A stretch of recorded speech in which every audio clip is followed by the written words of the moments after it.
Kumusta mga idol? PBA update muna tayo.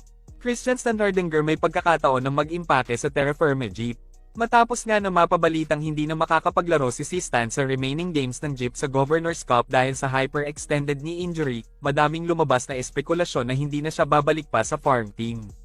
Hanggang Nobyembre na lang kasi ng taong ito ang kontrata ni Stan at hindi pa malinaw kung ano magiging plano niya sa kanyang basketball career.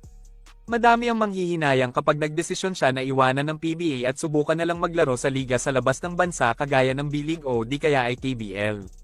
Medyo may edad na din kasi si Standardinger sa edad na 35 anyos kaya hindi na din gaano kataas ang demand niya para sumugal ang ibang koponan sa PBA kapalit ng kanilang mga star player.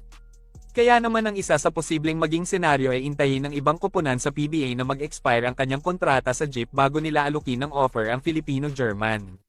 Malaking problema nga lang kung nasa rules ng PBA na kahit expire na ang kontrata ng kanilang manlalaro hawak pa din nila ang rights dito.